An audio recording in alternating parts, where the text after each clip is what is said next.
YouTube.com/FreshFit. Also, we got all the videos backed up, so if we do get canceled, we'll put everything over there on Rumble. And then also, guys, CastleClub.tv. All of our episodes are also on CastleClub.tv, so if anything ever does go down, you know exactly where to find the content as well. We're live streaming it to all the platforms. Behind the scenes as well. Yes, and the behind-the-scenes stuff. All that stuff. And all the other content that you might not necessarily see on YouTube. Also, guys, check me out on Twitter, UnplugFitX. I just made it. I've been going crazy on there, tweeting a bunch of times a day.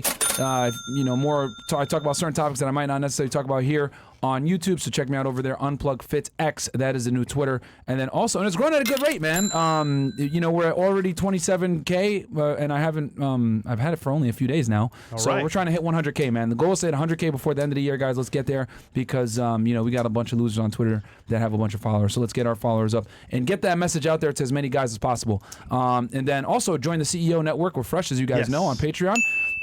He helps guys out with, getting their shit together, really, and then introducing them and putting them in line with guys that are higher status, higher value, so you can go ahead and improve your network because your network is your net worth, especially leading into today's episode of Warren for Fresh. I went and met Roger, and if it weren't for me, Fresh would have met Steve. So that's how it works. And now you guys could see that we definitely have been able to build kind of an empire here thanks to having a good network around us. And what we're basically doing in today's episode, this Money Monday, is we're introducing you guys to our accountant and our real estate guy, Roger, aka Steve and Roger. Yeah, for free, by the way. Y'all are gonna go ahead and be able to ask them questions, and really they're at the top of the game of what they do, man. And they're gonna teach you guys how to screen out for a good real estate agent versus a bad one, how to screen out for a good accountant versus a bad one. We're going to answer your questions. And honestly, we're just opening up our guys to you guys because you can't get anything done of any real significance by yourself. You need a team, dude. You absolutely need a team. I can't say how many times I'm on the phone with these guys a week, whether it's I'm talking to them individually or we're doing a three-way call pause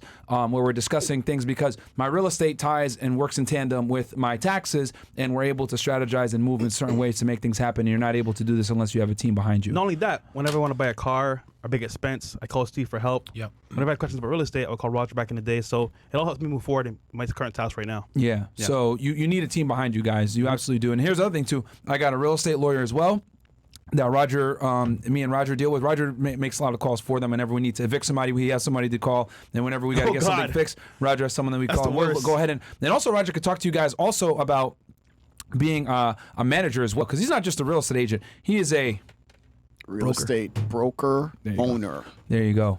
So he's his own boss. He runs his own joint. But guys, without further ado, I'm gonna have you guys introduce yourself to the people because it's been a while, especially you, Roger, since you've been on. So yeah, man. All right. Hello, everybody out there. My name's Roger Lasad. I'm a real estate broker owner. I'm the broker owner of Roger Lasad Realty. I'm a multifamily and land broker, and I mainly focus on South Florida. I've been licensed since 2016. I've had an interest in real estate since the 90s. My daughter is a real estate broker in the Atlanta area with Sotheby's. My cousin has his own brokerage up in New York City, and he does big commercial deals, including 9-figure deals in New York City. And my cousin, who also works with investors and has a lot of business in Philly, recently moved down here, and we're going to be working together in the Fort Lauderdale area. So nice. I'm a real estate nerd, guys, so I breathe and bleed real estate. That is true. Steve? Yep. So Steve Colon here. Steve from accounting, they call me, and been CPA for 2 decades now. Got 2 practice locations here in Florida, and predominantly, work with small business owners, entrepreneurs, high net worth individuals, serial entrepreneurs. I'm also an entrepreneur myself. Having owned a medical imaging company in the state of Florida for about 10 years, sold that to a national company about 10 years ago. And I do a lot of stuff with real estate. Have been, in Florida for about, 25 years now. So a lot of investing in real estate, flipping, before the 2008 crash, I did a lot of properties back then. But basically that's it. All right. So today we have 3 things to help us succeed in life. Yep. For example, with real estate and taxes as a team. And then how to screen for, a good accountant or a good real estate agent for you guys that want to get into this world, because you're going to absolutely need a team, but you're going to need to build and make sure that you bring the right people in versus the wrong people. And then Bill, Smo, call it. What do you guys want as far as like, guys, fnfsuperchat.com, because I know you guys might have some really good questions here. And this is your chance, really, guys, to pick the brain of two very, high-level guys in their disciplines. And again, I repeat, for free, by the way. Yeah, for free. Pretty You guys much. are literally going to being or for a low cost. Yeah. You're able to basically get a consult with these guys, which would cost you hundreds upon hundreds of dollars if you wanted to talk to them one-on-one. So you Live guys are able Q&A. to do that. By the way, here. just so you know, Roger, to call you my uncle. So yeah, go ahead, Fresh. Go ahead, take it away. Guys, number one, as I mentioned earlier, is having a team. Yeah. It's important because obviously there's no I in team. And as someone who wants to be successful, you need someone to help you, with, for example, with taxes, real estate for investing, and also know what to do. So real quick, Roger, can you tell them how to find a good real estate agent and then how to find a good CPA? All right, so real quick. So number one, when you guys start off in real estate investing, the first thing I always tell people is have a goal in mind. Whether that be something as simple as, hey, I want to make enough money to pay off my car note or to pay off my mortgage or my rent, et cetera, et cetera. So with that being said, when you're looking to find real estate agents, the number one thing that I always recommend people do is get referrals, right? Especially if you're looking to invest, I would say start off looking into investing groups on Facebook, join local investing clubs, and there you will most likely find a real estate agent that's already in the game that's either an investor or someone that's is recommended by a bunch of investors. And for those of you guys that move to a new area, once again, look for the guys that dominate certain markets that you're interested in investing in, i.e. look at who has the most signs up in a particular area, as well as talk to your neighbors. Who are the people that they recommend? And then once you get 2 or 3, you want to sit down and ask the right questions, make sure they understand basic things like NOI, cap rate, cash on cash returns, why one neighborhood is better than another neighborhood, and make sure that these people's experience and what they're advising you on, it lines up with your goals. Just out to your point, Roger, I remember I was looking on YouTube for like real estate tips, like into real estate. And I kind of figured out for myself what my goal was. Exactly. So then when I knew my goal, what I wanted for auto real estate, I found a realtor to match that basically. Correct. And with you, we met from a referral, right? With Carl, right? Basically in a group, I believe. Yes, Yeah, exactly, so there you go. exactly. So if I find someone that was successful, I asked them for their referrals, and then I met Roger. Yep. Yeah. Pretty much. And then you introduced him to me. There you go. Yeah. Which I'd like to point out too. A lot of people. All right, so real estate involves the buying and selling of real estate, right? But another huge component is relationship and relationship building, Yes. which is like what you just alluded to. And that's what I think a lot of people are missing, that you building relationships is where you're going to find your best deals, because there's certain things that pop up that it's really based on relationships. So Especially off market. Yo, There- if there you're you cool go. with your realtor, man, he likes you a lot, off market is the best place to be. 100%. Yeah. So- No, absolutely. I mean, we found a couple of deals, me and Roger, off market. Yep. I'll never forget last year. What happened right? to me, Roger? Damn, bro. What happened to me? Is that what you call Going back in time. Think of it. Last year, right around this time, me and Roger found a deal. It was Yeah. a 3-bedroom, 2-bath up north in the Pompano area, and we were able to go ahead and get it cash for $400K. Now, granted, the seller didn't have it on market, and on top of that, he didn't want to do a deal with the bank, and he was a little bit difficult. But it was a brand new build. It was steel structure. Really good numbers. We were able to get rent at a certain rate based on the comps and everything else like that. So it ended up working out, and that's something that down the road, if I want to put it, do a cash out refi or do which I wouldn't do right now, rates are too high. Yeah. But if I wanted to do a HELOC or something like that, I can do that. But I wouldn't have found that deal had it not been for Roger looking at off market deals, and you're able to find things like that. So in that house now, I bought it for $400. It appraised. Didn't it appraise more than that? it appraised at like 410, 420. No, I think it appraised more than that. I think it appraised like 460. There It you go. appraised at 460. It appraised at 460. When you bought it, you had equity in, and I think now you're probably looking at around five and some change. I bought that house exactly a year ago. And the reason too, and me and Roger talked about this, guys, you typically don't want to buy a house cash, but since it was the end of the year and the seller only wanted to do a cash deal, sometimes you have to jump on opportunities like that. And when I bought it, bam, $60,000 equity by closing. By the way, we have in the chat right now the legend himself, Ben Mala. Shout out to you, bro, in the chat. Oh, we got Ben Mullen now? Shout out he's to in you, the bro. chat right now, man. Shout out to you, Ben Mullen. Third is refi or sell and make some money. Okay. So, there you go. Yeah, Ben, we need you back on the podcast, man. Next time you're in Miami, let us know. Shit, do I have? I have his son's You have his son's contact? Yeah, Hey, we'll but- bring Ben back on, man. That was, Don't that make was a fun of great me, man. interview. Yeah, he's gonna roast you. Don't make fun of me, man. Come on, man. I'm too black. Shout out to Ben Malo, Okay. man. Go check out his channel, guys. Awesome guy. Sorry. Sorry, Roger. You were saying we're Got a talking about the property, deal off market. market, and then No, yeah, exactly. So, like you were saying, I mean, just to refresh your memory, because it was about the second week of December, and he approached me and said, "Hey, for tax reasons, I need to sell this property." Yes. I know you were looking to buy also, well, for tax reasons. yeah, of course, But, before the end of the year. So it worked Yeah, out. and we basically had less than 2 weeks to close the deal. Yeah, Because he was like, "Yo, if this doesn't happen before January, I'm walking away. I don't care." yeah, So yeah. Well, And isn't it crazy though? Motivated sellers go to a realtor to get rid of it fast, and then he meets a motivated buyer, Yep. connects the well, two. well, here's the thing. I just want to be clear because, damn, this individual, believe it or not, is actually a broker. Yeah, he's also a broker, and it's not that he came. I'm part of that same network. Once again, relationship. I'm like, you know what I mean? He's part of that network of investors I deal with. So that's why he was like, "Hey, I want to do X," and I was like, "I got you," and he thought I was kidding for a few days. But anyway, we were able to negotiate, make it work. But this is what I'm talking about. Like the best deals, you're only gonna find the best deals through relationships. If Yeah. you're in that special group, for example, in school, the cool kids. Yeah. If you don't know, you don't know. But if you're in there, you yeah. win. Being off market deals a lot of the times, especially in a competitive market like Florida, South Florida. Actually, mine was off market too. Actually, to be Yeah. fair with you. Yeah. Off Okay. market. All right. Okay. And then How to find a good CPA. And then, Steve, what would you recommend for people as far as like finding, a good CPA? Obviously, your niche is with dealing with entrepreneurs, small businesses, guys of a certain net worth, etc. But what about someone that might want to get their business started, or maybe is just trying to figure out, hey, I want to go ahead and get a tax advantage by having a small business. How do I screen out for a good accountant versus going to H&R Block like everybody else? Right. So I think the most important part in finding the right CPA or tax professional is to figure out what your needs are. If you need somebody just to prepare your tax return, you don't really need a CPA. You can go to a place like H&R Block or or Jackson Hewitt or something like that, or Brokies. have just a regular like a enrolled agent maybe. But if you're going to do like a real estate investing deal where a lot of times like you said you got to have communication. So you want a CPA if you're going to like a specific business. There's going to come a time where you need financial statements because you're going to want to have financing with their bank. So you probably want to get a licensed certified public accountant, a CPA, and because a lot of times that's the only financial statement a bank will accept. We've been there. Yeah. So Every time I do a deal, guys, they need a profit loss statement, and thankfully I'm able to hit up Steve. Hey, Steve, can I please get a P&L? I need it ASAP, and he's able to generate me one, and then bam, I'm able to give it to the lender, and then they approve it with underwriting, and then I'm able to close the deal. Because you're buying it under the business.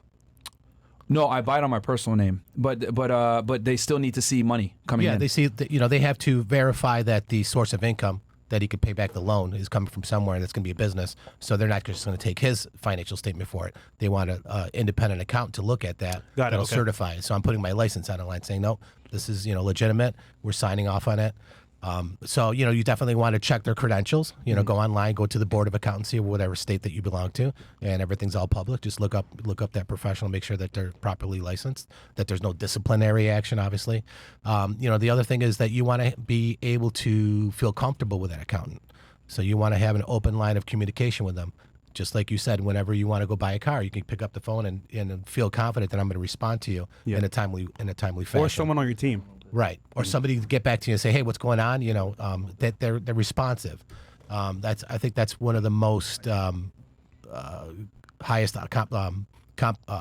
complaints that we get as professionals in our industry is that, you call your lawyer, you call your CPA, and they're not responding back to you. That's a problem. That's the worst. That's a problem. So that's one thing I would say. So definitely. responsive, Being responsive, have yeah. them be in line with what you need. Right. An entrepreneur. If you're a guy doing a regular W-2 Yeah, job, if you're WGF, just really Yeah. you don't need a CPA. yeah. You know what I mean? But once you start getting in, you start a business on the side, and you start You're gonna- generating. yeah. At what point should people start seriously looking into getting a CPA? How much money should they generate? You think? I mean, I think if you get incorporated and you have a business and you think that's going to take you in a direction where that's going to expand and you're going to make your substantial amount of income, whether it's an operational business or a real estate investment, you definitely should get a CPA professional in because you're Yeah. going to come to the point where you're going to need financing if you want to grow your business. You're going to definitely need financial statements that are going to be certified. Yeah. And you're going to need letters a lot of times. You know, your CPA to sign off on a letter saying that you've been in business for 2 years. Yep. Things of that nature. Real quick, Ben Malice says, know what your tax bill will be before you sell. Yes, that was the next thing. That's the next thing I was going to talk about too. Yeah. Oh, you're talking about real estate. Yeah. You're Well, talking about real estate. Okay. Taxes Yeah. too. Well, yeah. So the other thing is, you want to see how they structure their fees. You know, so you don't want to get a surprise at the end of the year. Yeah. Like, oh yeah, I was billing you hourly, or I was billing you flat fee, or so that's going to be one of the things that you want to basically get out front, and talk to your CPA about. The other thing is to make sure that they're in line with your specific industry, that they have knowledge in that industry, whether it's real estate, whether it's manufacturing or construction. Make sure that you talk to the people in that industry that you're in, if it's a business, to see who they recommend.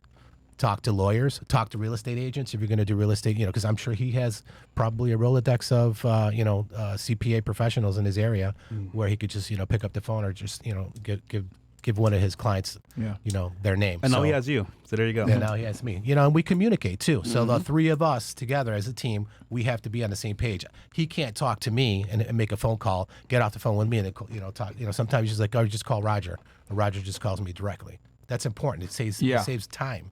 Yeah, it helps. I can't Yeah. tell you how important it was for me to have them kind of both be on the same page, because so Steve knows if we get a deal under contract, I'm calling Steve right after. Hey, Right. we're looking at this deal here. We're XYZ trying to close on this day, blah blah blah. I'm talking with my lender. Sometimes I'll have everybody on the phone and we'll do a conference call. And this, a lot of times, guys, when I'm doing this stuff, this is during the day before the show. So like during the day, a lot of the times I'm on the phone with Roger. A lot of times after I finish the show, you guys, we go eat or whatever. It's 4 or 5 o'clock in the morning. That's when Roger wakes up. I'll call him and we'll be on the phone talking about deals. And then later on, I'll Really? talk to Steve. Yeah. And later on, I'll talk to Steve at like 8 or 9 a.m. and then I'll go to sleep after. He'll call me unless there's a problem. Thank you, Roger. No, I know. But that's so important though, because sometimes I'll be like, hey, I'll be asleep, Roger, but hit up Steve. He'll definitely because we might need a P&L statement or something like that, and he can hit up Steve directly, and that's just so important because you need a team to make things happen, especially when it's real estate. And then I would say this too, one of the most important things once I started getting into real estate was having a CPA by my side that I can like talk to as well. Yeah, because if you're gonna get into real estate, you need an accountant. You can't do H&R Block. Hey, can I get a P&L statement? Like they're like, what? Nigga, what? Like fuck you. They're not gonna give you shit. Yeah.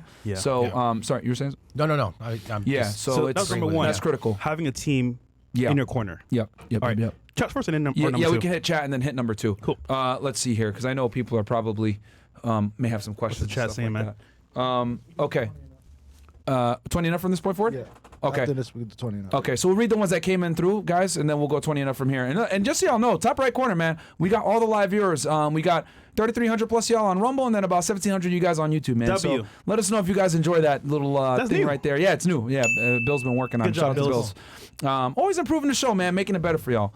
We got here Derek the Trader. It's all about Big Mo this week. Big Mo, you so fat when you get on the scale, it said, I need your weight, not your phone number. God damn. Okay, he's about real Mo now. Big Mo, you so fat when you were born, you gave the hospital stretch marks. God damn. He goes, Big Mo so fat he had to go to SeaWorld to get baptized. I've heard that one before.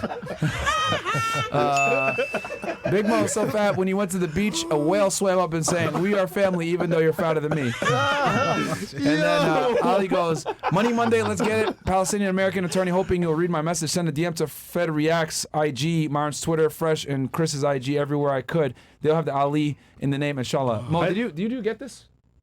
I Because saw I the don't email. have the Fed Reacts. I saw the email. What do you say in it?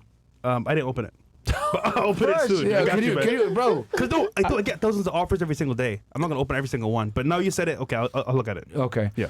Mo, can you look at it, bro? Oh, yeah, I wanna know. Mo can do it, yeah. All right. What, you know? No, I'm gonna look at. Yeah, can you look at it, please? Sparks. All right, Farks goes, what mistakes did you make during your growth and you learned the most from? Is that one of the 3 or no? Actually, that's a good one, actually. I'm not there. Okay, I guess, I don't know if he's phrasing that to a certain person, but I guess we can go around the table on that one. What mistake would you say we could go? You want to go first? Let's do me last. Let's start with Roger. Probably the biggest mistake that I made starting off is when I was negotiating, I was too aggressive. And that kind of, I guess, made things more adversarial than I needed to. And I know sometimes Myron's like, man, you're not aggressive enough. Why are you being so nice? And I'm like, because you get more you get more flies with honey than vinegar. And that's really the biggest lesson I learned, because a lot of times just talking people real laid back, cool. I'm telling you, not Myron. getting confrontational. Yeah. Well, I'm glad that Roger does the brokering, because sometimes I'm not as nice, or I will like be pissed off at tenants because they're late on rent or something like that, and Roger's all cool, calm and collected about it, and I'm like ready to fucking scream at them like, pay your fucking rent, you bum. But yeah, It's my uncle, man. I'm telling you. yeah. Okay, Steve. So for me, I think the biggest mistake I made was getting into business with the wrong partner. Uh-oh. Yeah, investing a lot of money, trying to unravel that. That was kind of. Was he blue pill? I don't want to say the word. Was he blue pill? He might. Yeah, I don't know. No, not really. No? Well, actually, you know what he was, because what happened was his wife. See? Boy, here we go. Actually, you're right. All Now- the time on the show, bro. Yeah, the story goes That like was this. easy. He called me in the middle of the night, said, "Hey, I got the server, I got all the equipment and everything." He went home, and his wife had a trailer out and had the whole house packed up. She said, "I'm going back up to New York, and you could stay here. It's either you stay here with the business or And I was running my CPA practice at the time. I was just an investor. I was kind of like a passive. I had to run in. I had like $250,000 in the company, and he just up and left because of her. Wow. And they went back up to New York. Yeah, so there you go. So I guess he was blue pill. So listen, man. What an idiot, Typically, man. they say, Yeah. "Oh, let me ask the wife first, just to Yeah. verify." Yeah, Nah, that's bro. an L, bro. Yeah, that's crazy. I would say one mistake I made, which I'm glad it didn't end up messing me up. We were talking about before the show. Trust the numbers, man. There was our first deal that me and Roger did was on a house, and I actually talked about this house with y'all on the show. It was I didn't like that. It didn't appraise. I remember we ended up buying the house for $358,000, right? And it appraised at, we bought it for it appraised I think at 358, but we paid 368, something like that. No. If I remember correctly, we got it under contract for maybe 350. 350. No, actually, I think it was like 380. Actually, we got under contract 380. Yep. I told you it wasn't It going to appraised for appraise 337. at 335, and you were like, "What the hell?" Yes, But then you okay. ended up. But I told you, I was like, "Well, it's not going to appraise. You're going to end up paying way less than what we got it under contract for anyway." Which we actually ended up doing that, because I think we ended up. Yeah, you ended up paying like 350 for it after everything was said it was and done. okay. I remember what it was. It was we got under contract. This is my first real estate deal, guys. So Yeah. I'll go ahead and go back in time here. This is March of 2021, right? Yeah, March of 2021. Yes, I think so, March of yeah. 2021, right? So find a deal, duplex, right? We go under contract for about 370, right? We do the appraisal, comes back at like 337. Right. The seller, who was also the listing agent as well, because Yeah, I remember he was a realtor and he was the owner. Yeah. He was a little bit of a dickhead. He didn't want to budge really. He didn't want to come to us in the middle. He said, the best I'll do is 358. So I'm like, damn, I'm paying $20K over what it's appraising at, But I'll never forget, me and you took a ride in the area. We saw that there was a lot of development going on. They were building a Walmart. There was a train stop being built. Walking distance to a train stop. Walking distance to a train stop. There was a shopping center being built as well. This is up in North Miami area, right? And up by like 76th Street and stuff. So I was like, you know what, man? And this is like right as the New Yorkers were coming down here and stuff was starting to boom. So I was like, you know what, dude? We should just pull the trigger on this. And Roger was like, yeah, let's just do it. And I just put my feelings aside. The numbers were still good. We were still getting about it. I think a 13% cash on cash return. It was something up. Yeah, Even with us getting it at a higher price and paying over appraisal. How much is it worth now? I'll tell you right now. I'll give you guys the actual one. There you but, go. I'll look it up right now as of today. But it ended up being one of the best decisions I made because that house is worth way more now. This is during COVID.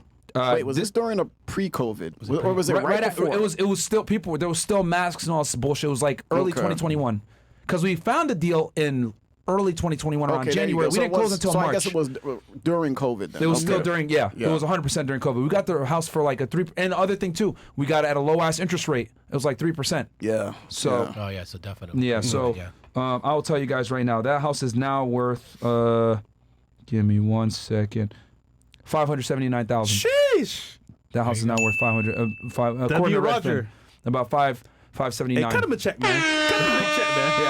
Yeah. So granted, Redfin isn't always accurate, Yeah. but it gives you a good little ballpark of where it'll be. It could be probably, even if it's 50K below what that is, that's still a significant increase from when I bought it. And people call me every day, yo, do you want to sell? And I'm like, Nope. and then hang up on them. But that's how you know you got a good deal. So Yeah. so I would say trusting the numbers. Trusting your experience, of course, you never want to buy speculatively, but dude, it was like when it's like that, you're in a hot market like Florida, you know that the interest rates are going to go up, you're getting it at a good rate, you're still getting a good cash on cash return. Sometimes you got to put your ego aside because a lot of people are like, I'm not paying more than what it's worth. Yeah. Like a lot of people get pissed off, like I'm not doing it, but it's gonna a lot of the times if it doesn't appraise, guys, but you're in a good market, you're gonna get that appreciation at some point. And then what's most important is I was getting good cash flow from it. So who gives a shit? Like, because am I gonna sell it? Am I gonna cash out refi? No. So does it really matter what it's really worth? Yeah, you pay a little bit more, but you're gonna get that cash on cash return, and you're in a hot market where it's gonna appreciate. Damn. So that's what I would say is like trusting the numbers, trusting experience, and just making a deal happen and not putting your emotions in it. Because another part of me was pissed off for the seller because he didn't want to budge on that, even though it appraised like 30K below, right? What we went under contract for. You got it, though. Yeah. So it ended up working though. It was a good deal. My you biggest thing I learned during this process is not setting bigger goals. I think for me, it's kind of like I got into the real estate game pretty early on, and I bought property. I got it. So you know what? All right, my goal was to get a property. But I didn't think too much after that what I should do next. So I kind of waited a little bit, and then COVID finished, and then kind of find out now the rates are so high. So I have a few properties I bought in Barbados and then offshore, but I should have been like Myron and bought some more before the rates went up. So Oh, I'd yeah, say rates are not crazy setting now, bigger bro. goals would be Holy. my biggest thing. Yeah, the rates are crazy now. So Okay, what else do we got here? And you guys should also shout out to Roger. Roger's the one that got this place. So down the market for him, we wouldn't have a studio if it weren't for Roger. Because when that other building gave me that bullshit, first person I called, hey Roger, we got to find a spot because these dudes are telling us they're not renewing the lease, man. We need to find something. So fresh out of building in mind, Roger was like, let me look in there. We found a couple of the units in the spot. We looked at them, etc. Kind of went in, toured them all, and then we're like, yeah, this one's going to be the best one for what we're trying to do. I can't forget to mention David. Oh yeah, shout out to our guy David. In writing, we couldn't do the studio or Yeah, do the shout out to podcast him. in here. So shout out to him. David. Yeah, I will meet as David well. one day. I saw him. I ran into him in the gym the other day. He's a funny guy, man. What else do we got here? Cool. We got here. Name two mentors feel learned the most from. I think he means to say You learned the most that you from. learn, the most from, yeah. Shoot. Yo, he's my uncle, bro. He knows everything first. Go ahead, uncle.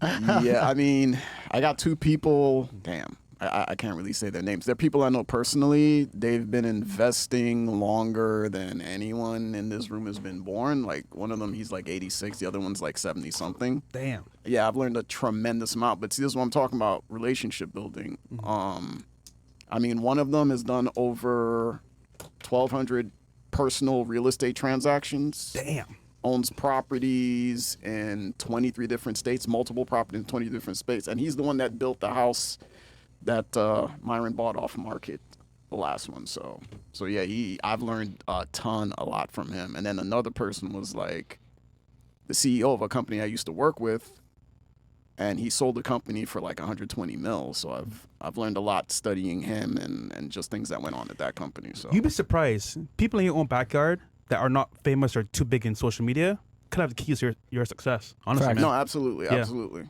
That's the what- that's richest like- people aren't influencers, bro. That they're not. Yeah, They don't want to be facts. out there like that. Facts. So What about you, Steve? So If I you would wanna say disclose? the two people would be Myron and actually, Myron and Fresh. Yes, actually. No, actually, you know what? It's a little closer to home. So the most impressionable mentors that I had, because my father was a business person too. So I would say my dad first, just because I used to watch how he used to negotiate with people, the way he used to carry himself, and he was kind of like a street smart guy. And then my brother was like a book smart guy, right? And then he would teach me a lot of stuff too as well. So he's a few years older than me. So I would say those two guys. wow. Yeah. Cool. I mean, you guys already know. Like, obviously, shout out to Brandon Carter. I've had so many guys that help me out in different ways, right? You got Brandon Carter, you got John from Modern Life Dating, you got Donovan Sharp, you got Rolo Tomasi. All these guys helped me come up in the game. So I gotta, obviously give credit to all of them. Yeah, I would say for me- Lucario, all these guys took a chance on me when I was a nobody. Kevin Samuels. Yeah. Donovan, too. That's I'm a not Donovan. PhD. They did? Okay, Yeah. there you go. I would say my granddad for sure. Yeah. Because he came to America when he's younger, worked at a factory, overtime as well, and then became successful, and then made a way for my family. And then number 2, I would say is honestly, surprisingly, Grant Cardone. Oh yeah. Him telling me no put a fire under me that like I didn't have. So shout out to him. All right. Good. All right, what else do we got here? And guys, just so you know, 20 and up from before. I'm reading these chats that came through. Yeah. But all right, Ali goes, I have an offer for a 6-figure salary, and I'm praying I get 2 minutes of mine a fresh time before I make that decision. I'm running out of time, brothers. Take the small chance on me. I work my ass off, lost 100 pounds because of the show. That shout out to you, bro. Well, tap into the email. Mo, Will. can you find that email, please? Okay. thank you. Sasson goes, Austin Dunn will be exposed by the Saint Center 2 hours from now. This man, all Austin's teaching. Get ready for an awakening. What? Bro, we're not here for drama, man. Like, we're here trying to uplift guys and Dude, teach this them is a something, Money man. Monday, Like, bro. what the fuck is wrong with you, man? Like, bro, not here to bash somebody else. You know, I get along with both. You know, shout out to Austin and to Marquette. They're both good guys. Like, bro, what's wrong with you? Hoss donates $10 goes, got about 2K savings. Curious if it's a good move to throw half of it into crypto or do I focus on increasing income? Whoa. 2K in savings, bro, you need to save more money. Invest in yourself, nigga. Yeah, you need to learn a skill, bro. Like 2,000 in savings, if you throw that all in crypto, like what are you doing? You're gambling. You need to at that make more point. money, man, and save more money. Yeah. Now, like your first priority is to have an emergency savings account, bro. Like that's your first priority before you start investing. Black Argon goes, Myron, off topic, but please fixate on the total number of rich/tall successful people when Destiny/Jazz cite their stats. The stats will not bear out hypergamy because the sample of high school men is too small. It still exists. They ignore this. Yeah, high status man is too small. I mean, bro, you guys already know that they argue in bad faith a lot of time, especially her. So You can't win, bro. yeah, bro, like they're gonna, you know what I mean? Like the problem with studies are great, but they don't cover everything, and a lot of times the studies don't lack something called common sense. So Which they don't have, by the way. which you know what I mean? It's not always gonna show. I Because just saw it last night. Friday night, actually. Friday night. Oh, with her? Yeah, bro. So Midwest Aromas donate $10 goes, my first CC arrived last Friday thanks to you guys. Credit card. Okay, American Amex Blue Preferred. 736 credit score, 8% auto loan. I had a 450 credit score, 27% loan just a few years ago. Business, IG, Japanese car air fresheners. All right, shout out to you, bro. Shout out to you, bro. Midwest Aromas, congratulations. Roger looks like fresh older brother. P.S. Myron looks like Punjabi Punisher. Okay. Ghost Haven goes, is wholesaling a good way to enter real estate investing? I'll turn that to you, Roger. What do you think? It depends on where you are, but in some states, absolutely. You're talking about where you get a contract on a property and then you Sell sell the it to contract. somebody else. Yeah. Okay, yeah. Yeah, it's a way to get in. Let's see here. And guys, if you want to, we did a whole episode with Detroit Mogul on that. If you guys want to, on wholesaling, type in Detroit Mogul Fresh and Fit. And we did a whole episode just on that. So if you guys want to understand wholesaling, go ahead and check that episode out. Lord Malachi. Lord Malachi goes, I'm 20 and still in school for computer science, no loans. I just got hired for my first job making $65K. What advice can you give on managing my money, investing, spending, etc.? Thanks again. That's from Lord Malachi, 20 years old, still in school, computer science, no loans, so he has no debt, and he got his first job making $65K a year. So that's roughly what, $5,000, $6,000 a month, something like that? Yeah. I would say get more certs if you can for your career. Look at also doing more projects outside of your workplace because projects when you go to new employers are a good thing to have. And then just keep grinding, bro. That's good. What do you guys think? Yeah, that amounts to about $5,400 a month. I would say, bro, number one is get that savings account, man. Get that account like an emergency fund where if anything happens, you're able to sustain yourself for 6 months to a year. Once you have that established, then you can go ahead and get into the investing and everything else like that, which it might take you some time to build that up. It might take you 7-8 months to build it up, but that's fine. But after that, everything that you make, you can go ahead and start investing. Because you can make way more. Yeah. Which I agree. Also, bro, you're 20 years old. You got a bunch of time, piss and vinegar in you, man. Get another job, bro. Get you another go. job. Make some more money. And get a job that's more flexible, that isn't like more of like a weekend job. You know what I mean? Get another job, make a little bit more money. You'll be able to go ahead and hit that savings number faster. And then the faster you do that, the faster you can start investing. And then, you know what they always say, money loves speed, right? So you're going to be able to kind of propel yourself He's there. off to a great start, though. Yeah, but That's a 20 good years start. old making $65K a year is fantastic, bro. Just stay on track. Don't do dumb shit because, I'm going to go to the club and stun and, trick on girls and do all this other dumb shit. You can absolutely fuck yourself up as well, with $65K a year at 20. Yeah. So, Roger knows. Can I add to that? yeah, please. A, don't get a girl pregnant. Yeah. Number one. Number two, read Rich Dad Poor Dad. That is a good book. That teaches you how to not be enslaved, be in the rat race. Yes. Let's see here. Nobody goes, hey, FNF, love your content. This one is for Steve. I'm starting an exterior home washing business with my father. How should I structure my business to obtain initial funding? Should I start as a sole proprietor or an LLC starting from scratch here? Good question. So the entity structure does not matter in this instance, and definitely you do not want to be a sole proprietor. So we have talked about that before, because you're going to wind up paying way more in self-employment tax than you have to, and you should get incorporated. Definitely go the LLC route. If you don't necessarily need to do that, based if you're just going to be a washing, what is it? It's pressure a washing exterior home washing business. Okay, pressure washing business. You could just be a straight incorporation and then just make it an S corporation. You don't necessarily need to do the LLC. But that would be my first bit of advice. And then to structure yourself for initial funding, they're definitely going to go based on your personal credit. So hopefully you got good credit and you have they have a proven ability to have paid back credit card debt or car loans, things of that nature. That's where they're going to start. But another place you might want to look, if you don't have a ton of credit and business longevity, where you have to have like 2 years, basically, if you're going to get something for a business loan where it's unsecured. You could start with the SBA.gov. That's a Small Business Administration. And a lot of times they'll be willing to give you loans, through the government for businesses. And you go onto their website and you can download all of their like business plans for any types of industry or whatever. You could start there. A lot of times they're willing to give you more of a shot than your local commercial bank would, basically. So I would start with SBA.gov. Yeah. And guys, keep in mind that the United States was built on the backs of small businesses, man. So nothing wrong with going ahead and starting off and getting a loan through the SBA. Okay, we got here Derek the Trader. One way to raise cash via equity margin loan. Example, if I have $100K invested in marginable securities such as an index fund from Vanguard, you could borrow against those securities at around 9%. Of course, they're a risk, so consult your broker. Yeah, typically. I mean, get a loan, you don't got to pay taxes on loans. Wise Gambler goes, as a beginning real estate investor, how do I come up with an ROI percentage for other investors?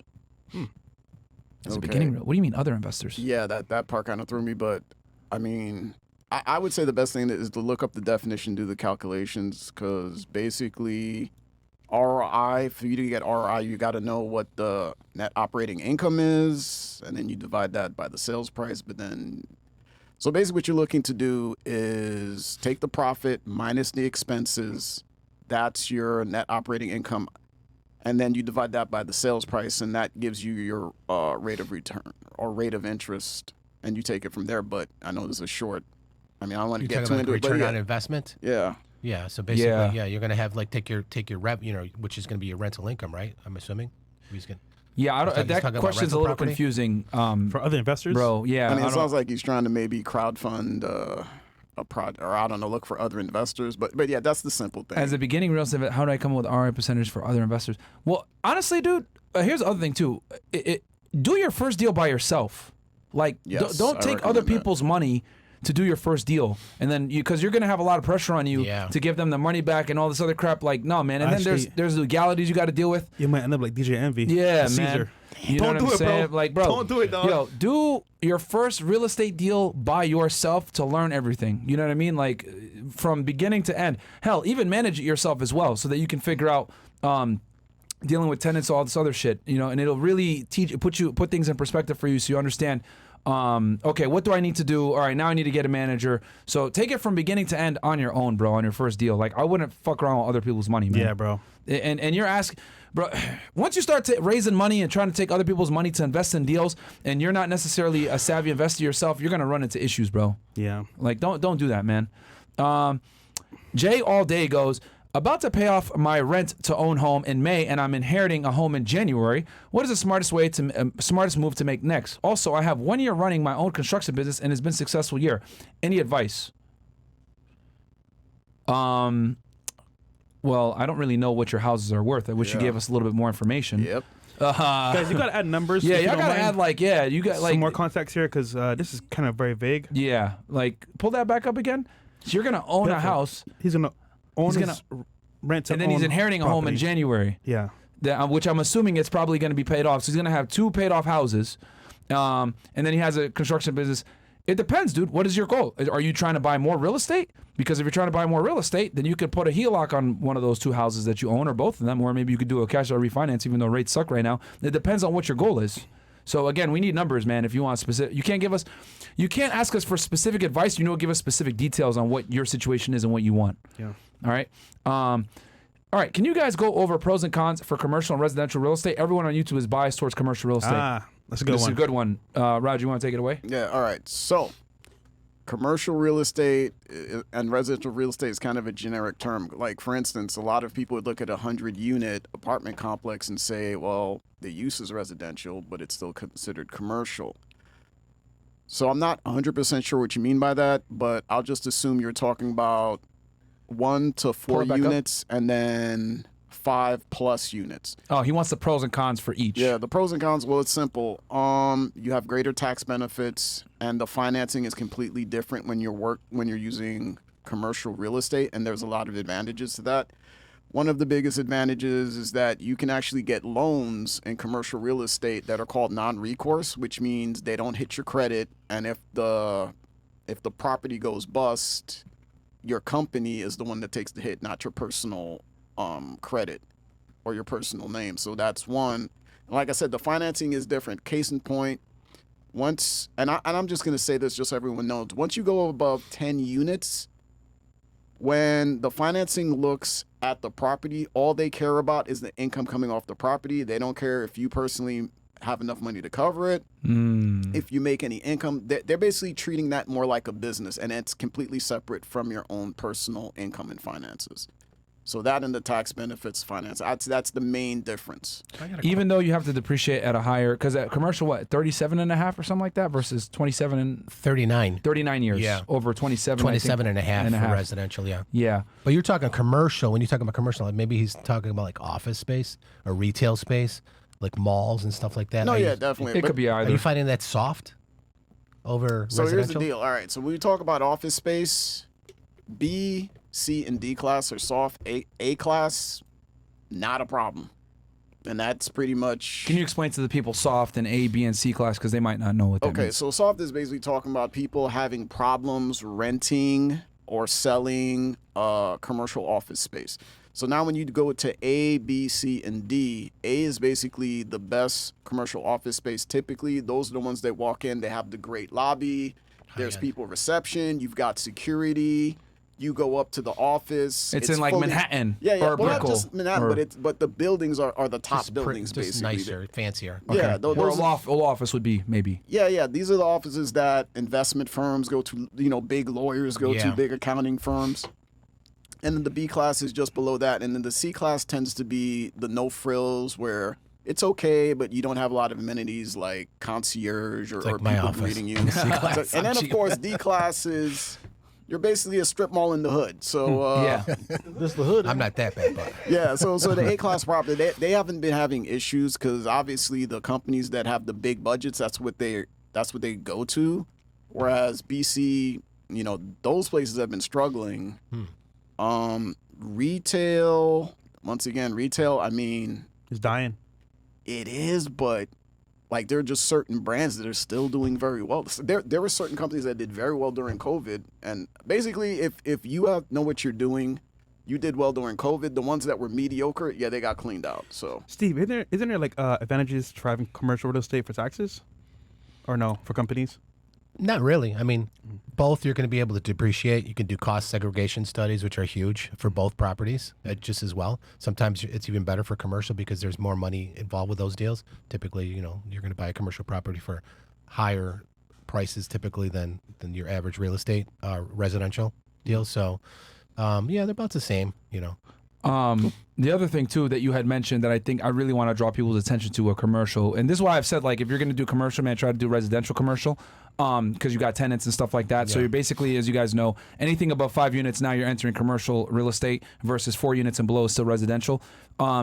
They tend to look at with 1 and 4, they look at you as the investor and they look at your finances very hard. Do you have enough money to pay this off? What's your reserves like, etc. They really scrutinize the buyer when you're doing residential, right? That's why I need profit loss statements from Steve. They're looking at my bank accounts. I have to send them updates on everything. It's a pain in the ass. But when you're doing commercial, they look at the the unit that you're buying, and they look at that and they see how much can that generate, and that's how they evaluate when you're doing commercial. So you don't necessarily have to have as much, I guess, capital, or they don't scrutinize you as hard as a buyer when you're doing commercial, because they're looking at it like, okay, we know if you're buying commercial, the building in itself is its own business. How much money can this thing generate? So that's what they tend to go off of. The value of how much the building can generate, how much money the building can generate will immediately dictate its value, versus on residential, it's not necessarily like that. I got a question for you.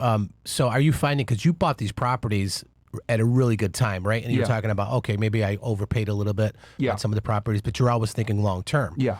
Because you're going to rent these out. But I'm finding now, and some of my reading and stuff like that is, are you finding now that like the rental market is like really strong right now? Because most people can't afford to get these houses at the 8% mortgage rate. So renting a place, so you're in a really good spot right now as far as being a landlord. Yeah. I think the rental market right now is like we've been able to raise rents without too much pain. Yeah. Me and Roger, especially on the Miami ones. So yeah, we've been able to definitely raise rents, especially in Miami. Sorry, are you finding that like just the? Well, all right. So most of Myron's properties are C and a couple B class properties. The C. Can you explain to the audience real quick what for now that we're talking about residential and commercial, residential C and B and A class. So the easiest way I can explain it is A-class properties are the properties, or I should say A-class rentals. Usually people that make well into the six figures rent those properties. They're luxury properties, tons of amenities. B-class tends to be the properties that, like, let's say firemen, police, nurses would rent, people that make either low six figures or close to six figures. And then C-class is more of the working class. They usually are either paycheck to paycheck or just above that. And then D class is basically really bad properties. The hood. Yeah, basically. The hood. Yeah. So with C class properties, I love C class properties because you're C class. directly in the middle. I have no problems renting to them because what happens is in an economic downturn, the A class renters, they just drop down to B class. Yeah. The B class drops down to C. Yep. And then boom. Yeah. So I'll give you a tip as well. Yeah. So my property I bought in Miami, it raised the rents $600, and everyone stayed. And there's no problem. Yeah, No because problem. it's more expensive for those people to try to go out and get They tried actually leaving to go somewhere else. 20% They said, "Yo, down you know and- what? I'm just gonna stay." Yeah. They tried to go 8%, somewhere they else. can't The do trick it, with that, the strategy me and Roger employ is we look at the comps in the area, and we strategically raise the rents to just below it. correct. So Yeah. we'll go 50 to 100 below the comp. So we'll raise it on them, and then we'll tell them, hey, well, you're not going to find something better, really. And we just raise it on some people, and they're going to leave, but I don't give a fuck because they're problematic tenants. So we're going to be able to find other tenants. But also, I added new paint to the property. Oh, yeah. I added a better gate, better amenities as well. So when I raised rent, it makes Yeah. sense. Yeah. Are you finding that there's a certain like wheelhouse of price for where you find the most like coagulation of buyers? It depends on the Okay, area. it's like at 400,000, 500. Has it dropped down because of the rates? Because I know it used to be like 400,000 was like the wheelhouse for like a single family home. Yeah. Yeah. Well, I don't really do single families, but I do multi-units and multi-family. But yeah, I mean, I would say a good rental property in South, you're looking at around 600K, six to maybe 675, Okay. where you could still potentially cash flow. Yeah. Also, I feel like Miami, the area itself, people will want to live somewhere. So regardless of the price, they want to be here. Yeah. So But yeah, so yeah, for my properties, most of them, yeah, B and C, right? For Yeah, you would say for us. So, but the only thing is, and I will, another mistake that I made. You want to try to put people in that make a certain amount of money, man. You don't want to. Once I noticed like problematic tenants, once they make under 60K, it's like then you start getting into issues with them of maybe not being able to pay rent, or if they're Section 8 or whatever it may be, and you want to raise the rent, then Section 8 only covers a certain portion. So that's the only thing that kind of sucks when you're dealing with like the C stuff. I find two incomes, like a family, works pretty well. Yeah. Yeah. So do you do like a credit pull on them to get like I don't do it. check My their credit and like property manager, she does all that So now. you do the credit history pull and all that stuff on the tenants? Yeah, so I'm glad you brought that up. So we'll start from the beginning. If you want the best tenants, kind of like Myron was saying, you got to have the best product at the best price. And realistically speaking, the best family formation for tenants is usually, like Fresh was saying, couples with small children. So what does that mean? That means you need to have at least 2-bedroom, 1-bathroom with 3 twos, probably being the golden rule, because that's usually when you get that apartment bed bathroom breakdown is usually where you get the families. You usually get the 2 couples that are both working. You get a couple of kids. They tend to be more stable. They tend not to move around as much, and they tend to take better care of your property. And the reason I bring this up is a lot of people kind of get blinded by greed, and they'll go out and they'll buy a property that's a bunch of 1-bedrooms, 1-bathrooms. Oh yeah, fuck that. Right. Yeah, we stay away from that. You're One attracting. ones. You're basically attracting single people. If they're a couple, they're probably not married. They're probably, a young couple. And then you notice you tend to have more issues with that. So my recommendation is at least 2 1s, 2 2s are good, or 3 2s. And those tend to bring in the best clients. Also, like Fresh was saying, with his property, he rehabbed it. Myron actually does a very good job of taking care of his properties. And like I said, the golden rule is best product at the best price. Yeah. Yo, imagine if we made a list of who not to rent to. I got 10 I right got, now, bro. bro. Oh man. No. We on Don't YouTube. don't focus on. Well, don't focus on that. Me and Roger have had some conversations about this. Don't focus on that. Focus on Single. No. Well, here's the thing, right? If you buy the product that attracts the best tenants, then you don't even have to worry about that. Yeah. You see what I'm saying? Yeah. Because like single people aren't gonna rent 3 2s. True. Well, at least not most of the time. But yeah. Okay, you know what? This is the here's a conversation that's a little uncomfortable that I guess we should probably have with the people. Problematic tenants and evictions. Let's talk about that, Roger. How do we deal with evictions now? Well, if they don't pay their rent, they get a. We got to deal with that right now. Yeah, it's a 3-day notice, and if they don't correct the issue within the 3 days, then it goes. Then there's a court filing. Yeah, we're in the And- process right now, kicking 2 tenants out. Damn. One Oh, the other dude paid? one of them paid. Oh yeah, damn One of right. them paid, and supposedly the other one's gonna pay. I haven't checked, but supposedly they're gonna pay today, so we'll see. All right. So, well, actually, you know what? Okay. So we could go ahead and tell them how we kind of dealt with this. So we were nice. Hey, you got to pay your rent. Blah blah blah. They didn't pay until the end of the month last month, and then we told them, all right, this happens again. We're not fucking around. You're gonna have a 3-day notice on your fucking door, and we're kicking you out. We're gonna begin the eviction process. So they didn't pay, right? What is it in Florida? After the 6th, they're technically late. Well, that's per the leases, yeah. Yeah, because they're supposed the 1st is technically when it is, right? Yeah. So they were late. That 3-day notice was put up immediately. We have a lawyer that we already deal with as far as like evictions go. That's another thing. Yo, if you're gonna do C and B class real estate, guys, have a lawyer that you can just go to immediately for evictions, man. And then we hit him up, and then what ended, and then we threw the 3-day notices on there, and then bam, they knew it was, and then because they have 3 days to pay from that point forward. Correct. And sometimes, bro, that literally like tells them, like when they go home and they see the thing on their door, bruh, we mean business. You know what I mean? That you're gonna be evicted. So I hired a property manager, and she don't play, so they pay on time now. Yeah, My need sister, one of bro. those. She don't play though. Okay, Yeah. good. good. Yeah. So Question yeah. for you. So Connecticut, is it different, much different than Florida as far as Yes, eviction? they have until the 10th. In Okay. Connecticut, and New Connecticut is a York little is bit a pain more in the ass. tenant friendly It's than way Florida. more Yeah, tenant. New York Than too. Florida. Way more tenant friendly. Yeah. New York, you're Jersey, right? You were from Jersey. New York, originally? New York. New York too. I know New York is way more tenant friendly. So You don't even want to get into it. It's down it's there, disgusting. it's- They have rent yeah. control. Yeah. You can only increase it by. There's a lot of different things within New York City. What else did you employ? I mean, just for the audience to learn, Roger. Did you employ any other strategies before, like us just besides us putting the notices on the door, for them to pay, or did they like call you right away, or? I mean, like you said, this month if they don't pay, then they can't stay. Bro. So yeah, as soon as they didn't Did pay, they I call you? contacted the attorney. Nope, Okay, I haven't you didn't heard even from bother, them. yeah. I didn't heard. Yeah. Okay, and then they just did they call you after, or text you, or say I'm paying, or you just saw the money come in?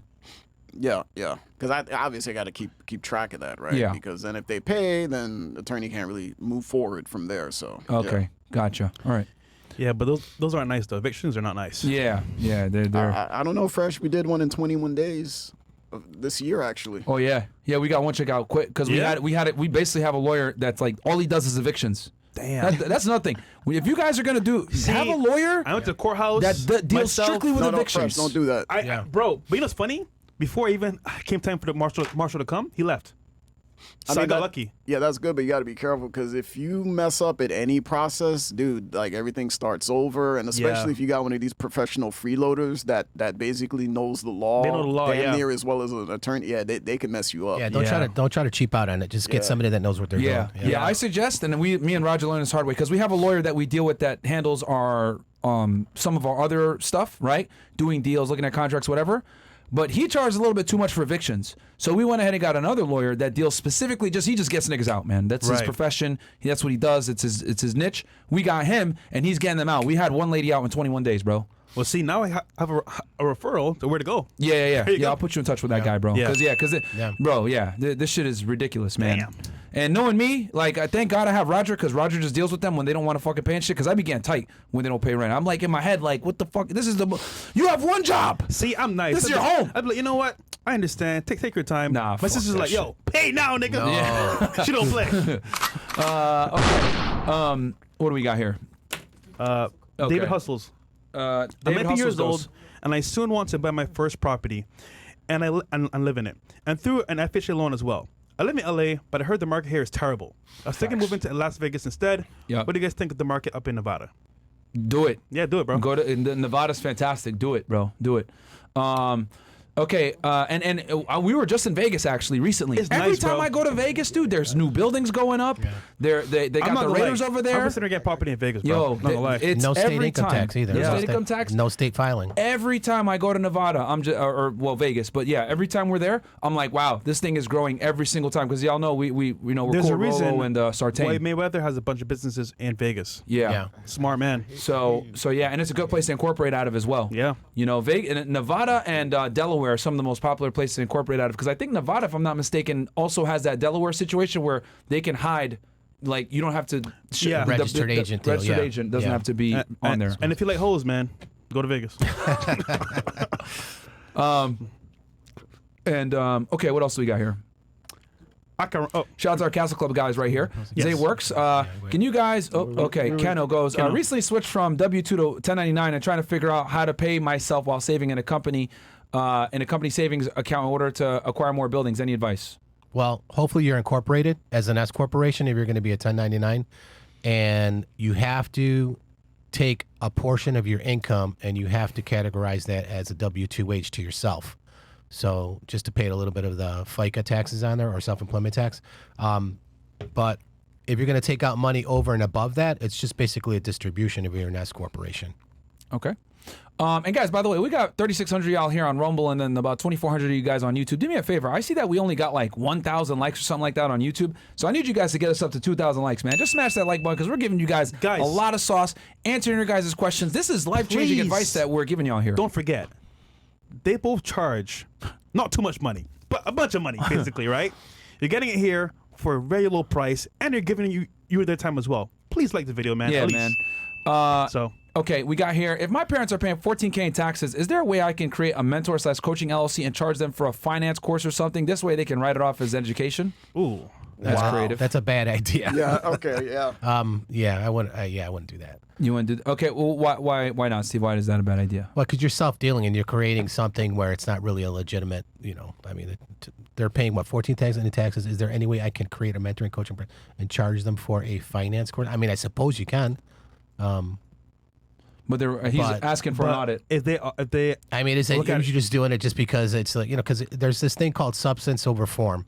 So if you're creating something, in substance and the form of it really is not legitimate, then, you can have an issue on it. But I mean, me as a CPA, I can't say in good conscience that, and to protect my professional license, I can't say, yeah, that's a good idea. It has to be a legitimate purpose. sounds like fraud to me. Yeah. Yeah, it's problematic, my friend. What would the IRS say if they audited and saw something like that?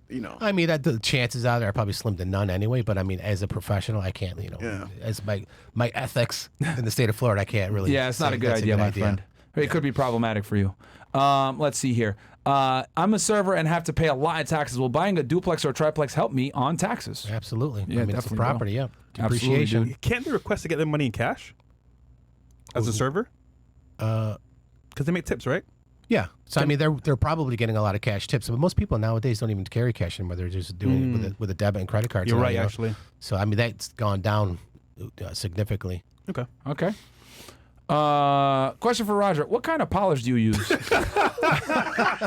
Nigga said you bald as hell. It's all natural, my friend. Yo, hero don't play. Yo, what the fuck, Dog man? don't play, bro. Yo. All right, my friend has a house for sale in Texas for $60K, renting for $800 month. Nigga got a house for $60K in Texas? Yeah. Wow. 800 No, month. yeah. Renters in it already has a sinking foundation. Is it worth getting? Well, Ooh, no wonder it's think 60K. you I would say generally no, unless of course you have that background to be able. Now, here's what I want to say: if you actually have a construction background, because I know investors that they're happy when they see stuff like that, because a lot of people are going to pass on that and they're going to get it for dirt cheap because they know how to fix it. Make sure it's not a sinkhole. Yeah. Yeah, but if you don't have that expertise, then probably not a good idea. Is it worth hiring someone to maybe do an assessment and look and see if it's salvageable? A professional? Absolutely. Yeah, absolutely. But here's the problem with that: you really got to get someone that knows what they're doing, and Yeah. it's not going to try to like overcharge you to fix that. Yeah. Yeah. Okay. Imagine you buy the property and then they sink. Yo, bro, yeah, that's a wrap. you That's wanna get definitely sued. Yo, dog, that's terrible. Dave, I recently bought all of your books, including Set for Life, which you and Myron recommend.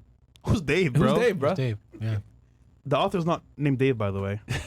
I already corrected it All in right. the chat. I'm looking into Dallas currently to purchase my first home, which I plan on renting out and having a vetted friend be the property manager. I'd like to know what you think of this. What order should I read your books in, and any other recommendations? This is not Dave, my friend. You talking about Steve's books? No, that's the author I don't have a from book named Set for Life. Yeah. Bigger Pockets. The book I always recommend, Set for Life. Oh. Oh. Yeah, okay. What but the that's hell? he's not on the panel right now, bro. The f- Actually, he'd be a good guest for the show, honestly. I'm confused. Why do you... What the hell? Okay. He confused Steve for Dave. Okay, all right. Added info for Dallas. I plan on renting it out while I continue to work, live outside of the state. I have a vetted friend to look over the property for me. But again, this is my first purchase. What are some things to look out for? This is the one I think for the sinking foundation, right? Yeah. Yeah, bro. And actually, I didn't want to mess up his name, but it's actually Buying a house like that as your first property. his name is Scott Trench. That's his real name. Yeah. Yeah. I mean, I would say this: do your due diligence and hire someone to look and see what it's going to cost you to fix that sinking foundation. But that might not be a good first property to buy, man. Yeah. Your first property, dude, you want it to. Okay, some people might not agree with me on this. I think your first property should be a turnkey. Yeah. Personally, I think Yeah, it should I be a agree. turnkey, Yeah. so you don't deal with headaches, you don't deal with problems. Anything that does come up, you can probably handle on your own without necessarily having to hire a property Because manager. trust me, your first property will have issues. Right. Yeah. And if you're not experienced in the game, trust me, I know my Yeah. firsthand. Because even with They'll mess turnkeys, you you're up. gonna have issues, bro. Yeah. So that's what I would say. Yeah. What else do we got here? Sahib. Okay. Sabat Singh. Guys, I'm working on my trucking license again, and hopefully we'll land a job in the next 3 months. I have to pay. I have to pay my family's family's debt, debt. close to $80,000 back home in India. I want to get into real estate and also get out. This nigga stretching it, huh? This nigga, did this come in before? Wait, before we went live. Okay. Before we went live. Should I pay debt first? That will take close to 2 years to invest in real estate. Whose down payment will take same time to collect. I want to be done with debt as my relation with. Damn, nigga. I want to be done with that as my relationship with family is getting worse. It's like a ticking bomb. I tell them to stop spending money on stupid things like home renovation when they eventually want. What There's the? more. Wait, there's more. And he brought it down to $1. Yo. Nigga, bro. Any tips on how to get into America? Oh, Yo, wow, this is- man. Yo, first off, bro, the question, we appreciate it, bro. But Cut 'em come on, off. cheapskate. Come on, bro. What you doing, dog? Anyhow, pay off your debt, nigga. That's going to be... I'm surprised he's Yo, when I still do going. sex, my eyes are sex. ready to be safe from pepper spray. He's trolling. He's trolling. You wildin', dog. Yo, what the fuck, man? We appreciate it, though, bro. Honestly, we appreciate it. But These are also before. Yo, we 80K went to get live. your family out of debt though is wild, bro. but hold on. Isn't In it India. Indian money? So isn't it going to No, be way it's less? 80K US, but it's in India. Oh, shit. Yeah. What the hell niggas doing over there, bro? Bro. I thought he meant like, wait, what's the currency in India? Rupees. Rupees? Yeah. Damn. Yeah, man. Okay. Yeah, bro. I don't know if you'd want to do that. I don't know if you'd want to do that. Live in reality. Can we do backwards episode? Chris hosts the show. Mo take your shirt off and co-host. Myron and Fresh be producers. Myron be Haram and get a tattoo or attempt tattoo for the new camera angles. Actually, I did recommend that. We just play our different roles. That'd be funny as hell. It would be funny. Nah. Juice Crew Meek got approved to up to 300K for my FHA loan, 3.4 month and APR 7.4. I have 21K saved up and make 995. How much more should I save in Dallas? Looking for a dupe try 26 years old, 676 credit score. Ooh. It's a little low. Yeah, your credit score sucks. Number one, you need to get it to at least 700. It got approved for 300K for my FHA loan. Yeah, 21K saved up. Yeah, 21K saved up. The thing is, bro, is you don't want to be like House poor. You got approved for 300K. You don't want to be like close to that 300K as far as like the house. You're not. And here's the other thing: you ain't gonna buy no duplex in Dallas or a duplex or a triplex for 300K a month. 300K, bro. You're not. Yeah. You're barely gonna be able to get a single family home. You need to save up more money. Looking at the numbers, get your credit Roger, score up. how much did you save up realistically on this property, you I think? mean, honestly, I don't even know what the properties go for. I know what the Yeah. market in Dallas. Yeah. You're barely going to be able to get a single family home for 300K in Right. Dallas. The properties went up there significantly because I looked at houses It's a over hot there. market, right? Yeah, it's a pretty hot market. So yeah. yeah, and you won't even be able to get it in Dallas. You're gonna have to go like outside of Dallas in the Dallas Fort Worth area to even get a single family home for 300K. That's out kind of in the boonies. So you need more money, my friend, and you need to bring your credit score up. I would say. You're gonna want to be getting approved for 500 to 600K to be in a comfortable position to get a duplex or a triplex, and you definitely need more money, cash. Because remember, you're gonna have to put in, if he's FHA 3.5%, but even then, you're not gonna be able to get for 300K getting approved. You won't be able to get a duplex or a triplex. And they need to see In Dallas. reserves as well in your account. They're gonna want. Yeah. They're going to Reserves. see. They're going to want to see. Yeah. You have some money as well. Getting divorced. I have a VA loan at 2.8 interest rate. Bought a house for 440K, worth 510K now. Should I buy wife out for the half equity or sell? I'm 50K in debt, but started a new job making 120K. Ooh. That The one- answer so- to that question is you need to speak to a divorce attorney. Okay. Well, Yeah. and then what I would add to that is more than likely she's not going to agree. So you're going to have to wind up selling the property. 9 times out of 10, I see that in all these divorces where there's that's just typically the best way because you're going to get the best price. It's going to be the real market price for the house. And So he's she's going probably to gonna come have back to and like, oh, it's not worth 510, it's worth 6, or something like that. Like he's Yeah. getting a deal. So that's sometimes it's just worth it to sell the damn property, walk away, free and clear and clean. Yep. 50-50. Yeah. Get her the fuck I mean, out 9 your life. times out of 10, that's typically what happens from my experience and my practice when couples get divorced. They typically, one tries to buy the other out, in a lot of cases. In most cases, the guys just leave. And they leave the house to the Right. Oh, they if didn't even they buy have her out. kids. If they have kids, they'll just leave the house to leave her in there with the kids. Typically, most men Who's do that. responsible for debt service though? At that point. Well, if they're both out on loan, they both are. Okay. So they're still he's going to still be on the hook for it. But if that's not the case and they're going to get divorced in most cases, And there's no kids. they'll typically sell it because one party's going to come back and say they're going to be no, it's worth more, because you can only do so much of the comps. Like you're Yep. saying when you're buying that property, you're going to get comps in there. Yep. But it might be just worth. She has a good walking attorney. They're away. going to have an appraiser Yeah. go in there like, hell nah. You She's need never more going to be money. happy. And 9 times out of 10, you're Yo, gonna see this is sad, man. Honestly, bro. Like, it's really Well, sad. hey, at least we're giving them a good take on it. Yeah. Bro, I agree with Roger. Number one, you need to go ahead and pay the money and Yeah. get a divorce attorney. Yeah. Yeah. Figure out what makes the most sense. But there's a high likelihood that you might have to sell the house, dude. Fellas, you get married, this might be your future, bro. Bro, Be man. careful, dog. Yeah, dude. Yeah. Holy. Bro, yeah, you might have to sell it. Hopefully you don't have kids. I hope you don't. Bro, I wish Because a that'll bitch- make things way sloppier. I wish a bitch would, bro. God damn. Yeah, man, this shit tough, man. Yeah, it's sad. All right, let's see here. Gambo goes, my friend allegedly has 5 properties on rent. How can he rent legally? What needs to be done or to set up, charge the tenants and pay taxes? And respect to you guys are fresh. What the fuck? I miss vlogs. Chris equals a bum. He has 5 properties on rent? The vlogs are on councilclub.tv. How we can't pretty rent much. legally?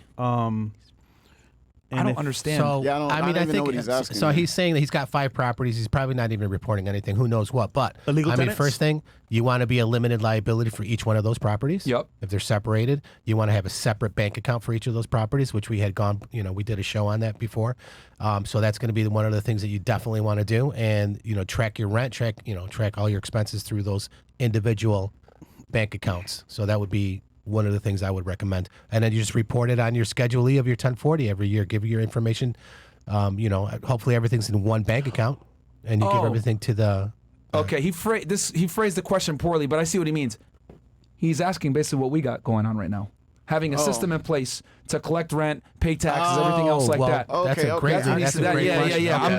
I'm reading it back. Got He it, just got it, phrased got it it. Okay. awkwardly, but basically saying he has 5 properties that are being rented. How can he rent legally, and what needs to be done?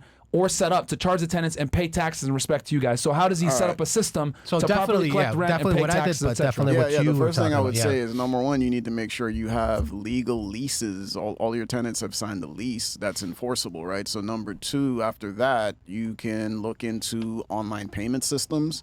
We personally use something called Buildium, but I know there's others, and it depends on the size and scope of what you're doing. You pay like a monthly fee. You can even have them set it up for you, and then you have your tenants basically go either through an app or to an online payment portal, and then they could Oh, collect really the giving rent them from sauce there. now. Yeah. All right, so okay, hold Yeah. on. So we'll go ahead.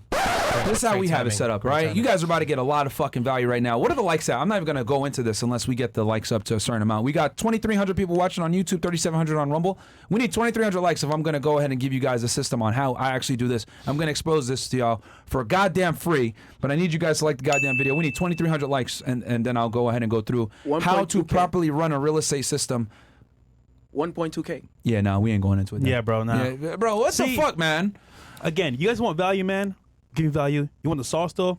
Just like the video, man. bro. Yo, just like the video, bro. Like, what It's the simple, fuck is bro. wrong with people, man? Yo, just like it, man. If I was young, fucking ninja watchers, watching this man. video, I like it in a heartbeat, bro. Yeah. I want a sauce. Yeah, man, like, bro, what And the it's fuck? free? I'm about to teach y'all exactly how to collect rent properly so that you don't get fucked up, how to have leases in place, Bro. all this shit. Like the goddamn video. Once we have 2,300 likes, then we'll go ahead and I'll tell you guys my entire system of how I do it. And I manage 30, how many tenants we got? Like 30 something? About 30 tenants. Yeah. You're getting years of wisdom. Save you a headache. Exactly. You could avoid mistakes in your career for free, bro. Yeah, man. Like Like the the video, goddamn man. video, bro. Once we get 2,300, then I'll talk about it. What else do we got here? Oh, let's hit number 2. Streamlabs. Oh, Streamlabs? It's all Streamlabs. We can hit number 2. Yeah, we can. And then we'll go back to Streamlabs. Guys, again, fnfsuperchat.com if you guys want to go ahead and super chat into the show because it's a little bit easier than screening out Castle Club and Rumble because obviously they got to screen cap it and put it in everything else like that. So it takes a little bit more time. But FNF Super Chat, we can get to you guys right away. Yes. Go ahead. Number two is saving money on taxes with real estate. Now, I'll usually lead off with this, Steve, but like, for example, how can I save money and like start, I want to say, benefiting off of their taxes as well? So in relation to real estate, I would definitely say like the biggest thing is depreciation. So making sure that you get a tax professional that understands that and is willing to do a study for you. Because not some CPAs, like I said, 9 times out of 10, or maybe 80% of CPAs are going to basically take the price of that property, allocate a little bit to land, and then depreciate the rest either if it's commercial over 39 years or if it's residential 27 and a half years. So you're getting a little tiny bit of a depreciation expense deduction. So you want to do you don't need to hire like, a multi, $1,000 study for the average house. You just have a CPA that understands that can break the property into some component parts. I think in his case, one time we had, like he was talking to these like turnkey properties where the previous owner already had all the receipts. Yeah. So all the cost of a lot of the non-structural components of that property were already priced out. So we could take that and accelerate the depreciation and get a huge deduction. That's typically the biggest one. Question. Let's say I'm a W-2 worker and I buy a property. Would that benefit me as well? Yeah, it will. So basically, because that rental property typically, if it produces a loss, if it's cash flowing and you take your depreciation, your mortgage interest, and your repairs and maintenance and insurance and taxes, Vacancy. so forth. If you have a net rental income, then it's not going to help you because you're adding that to your W-2 wage and it's increasing your taxes. Your taxable income, that is. But if you have someone that comes in and says, okay, well, this property's worth $500,000 and we're going to, instead of taking $5,000 worth of depreciation, we could get the cost segregation. We're going to take $50,000 or something like that, right? And then it pushes you into a net rental loss. Then you're going to net that against your W-2 wages. And then that's going to help you tax-wise. Yeah. Okay. Bam. And Roger, buying property itself, when it comes to exiting the property or getting a new property, how does that benefit you in taxes? Like, for example, you mentioned earlier, mine bought a property for tax reasons. Like, I sold it for tax reasons as well. How did that work? Well, it's probably more towards Steve, but just from what I know, obviously, if you've got a lot of extra money lying, it makes more sense just to purchase and get some more tax write-offs, right? Versus just potentially having to pay more money to the IRS. Like, I mean, even something as simple as if you have a mortgage, the mortgage interest, that's deductible, right? When you make payments It on is. mortgage interest. Yep. So that's just one that I know off the top of my head. And yeah, like Steve said, because of depreciation, the income you're generating off your real estate, you're going to pay way less in taxes than the same amount of money that you make at a W-2 job or even a 1099. Okay, so question. When a man wants to sell before the year ends, why? For taxes. When he wants to sell a when he wants to property, buy, sorry. When he wants to buy. Yeah, I mean, I can answer that too, and then Steve and them can add. I Sure, go buy ahead, yeah. because the reason why I want to buy before the end of the year is so that I can tribute that purchase and be able to collect that depreciation and that cost segregation from that new property. And the reason why is because since I buy houses that are turnkey a lot of the times, what ends up happening is they're typically rehabbed like then and there. And the person did a bunch of fixes, so I'll talk to the guy, be like, "Hey, look, man, how much did it cost you to rehab this thing?" And I'm able to go ahead and get the tax benefits from the cost segregation from all the fixes that they made that were non-structural, and then obviously the depreciation. And the beauty is that let's say I buy a house for $100,000, right? I'm able to depreciate on the purchase price of $100,000, but I only put in $25K. Sheesh. Because I only put in 25% to purchase the house, 20 to 25%. So let's go ahead say $100,000 the house for easy math, right? You ain't never gonna get a house for $100,000, guys, but you guys get the idea. I bought it for $100,000, right? But I only put 25K into the deal. The bank gives me the other 75,000, but I'm able to depreciate 27 and a half years off of that 100K price. 100,000 divided by 27 and a half, I think is like 3,000 something, if I'm not mistaken. 100,000. yeah, 2,750. Divided by 27.5 works out to 36. 36. Okay. So I'm able to write off on my taxes 36 off of my income. Now let's say I took that 25 let's say I had 100K and I did that 4 times, right? So I bought 4 different houses for 100K, but I only put 25K on each one. Now you multiply 36 by 4, 14,545. So I took $100,000, invested into 4 different properties. Each one was $100,000. I was able to go ahead and save off of my taxes. Now I'm able to knock off damn near 15K on my earned income, and that brings me down a tax bracket significantly. And you can see how when you buy a more expensive house and you're putting 25% down, how it significantly reduces your taxable income. And then on top of that, I'm able to do the cost segregation, which allows you to depreciate which allows you to knock down your income even more. So that's how we're able to do it.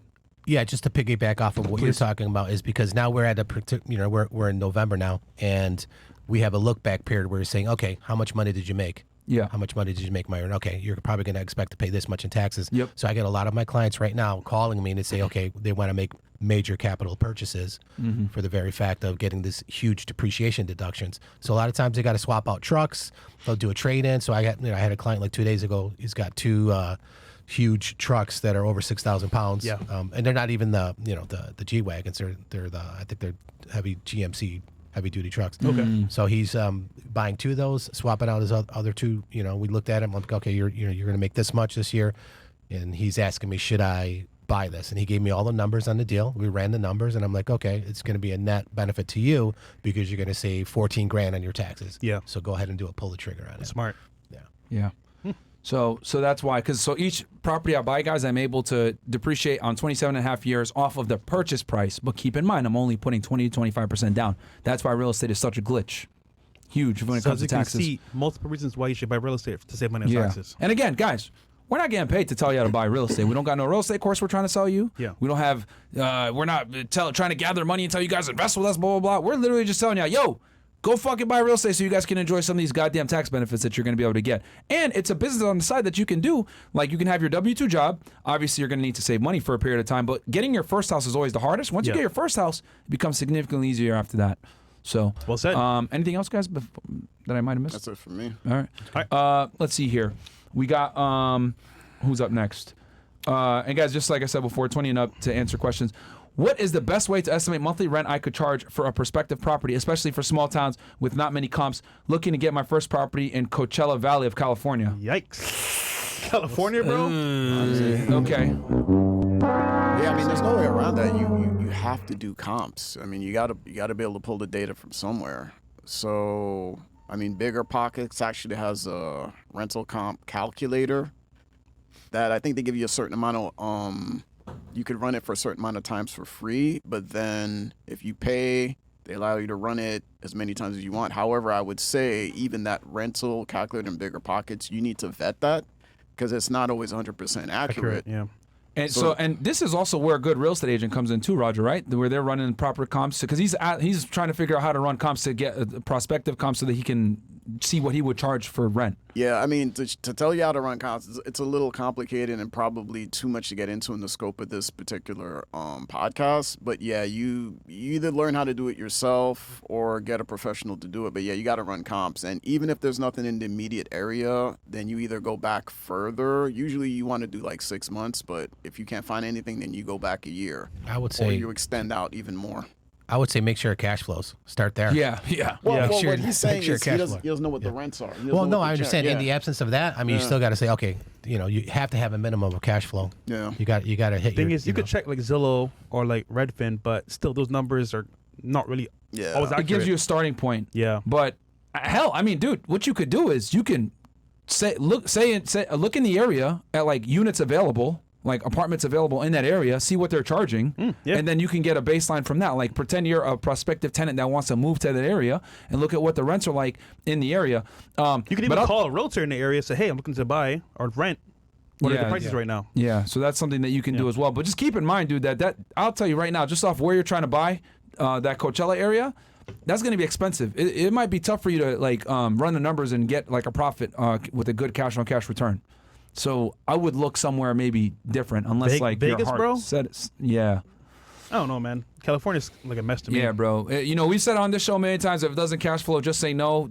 Bro, you make sure you run the numbers because anything in that area is going to be in the M's.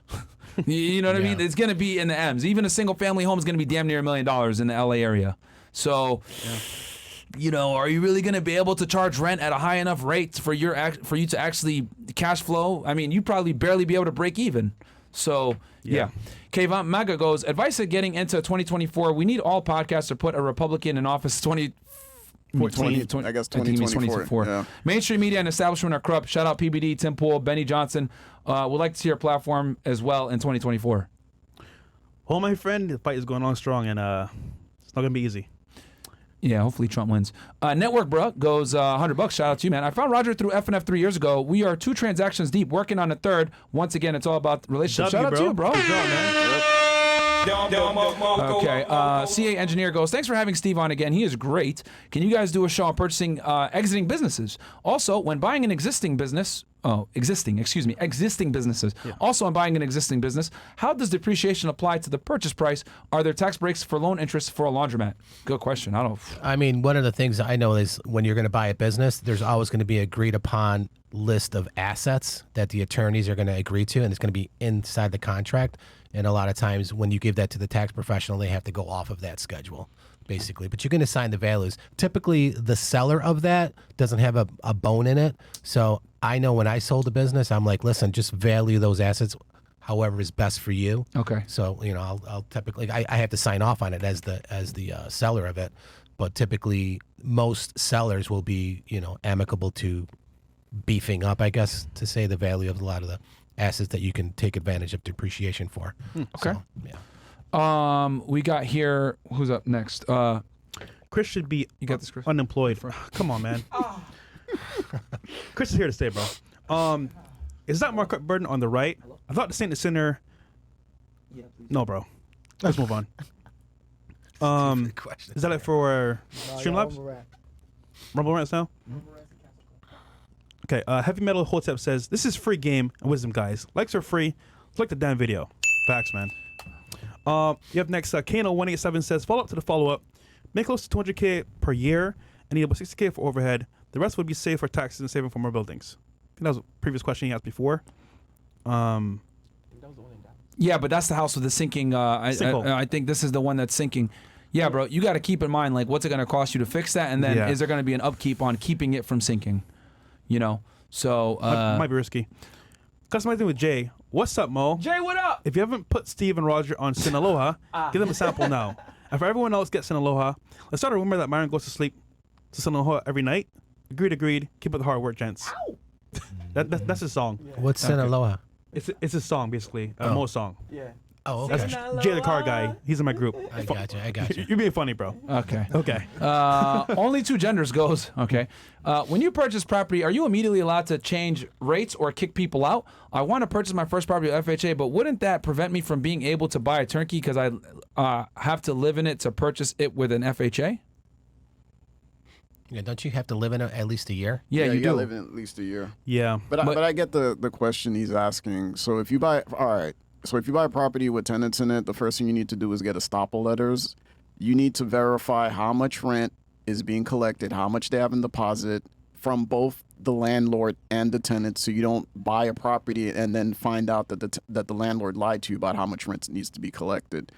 As far as raising rents, that's state by state. In Florida state, if you're going to raise the rent by more than 5%, regardless of whether they're on an annual lease or a month-to-month lease, you have to give them 60 days, minimum of 60 days notice. But just so you know, if there's a lease in place, whatever is in that lease, in other words, if they have 6 months, 8 months, 9 months, 10 years, 12 months, you have to honor that lease. Like, it doesn't change just because you buy the property. Yeah.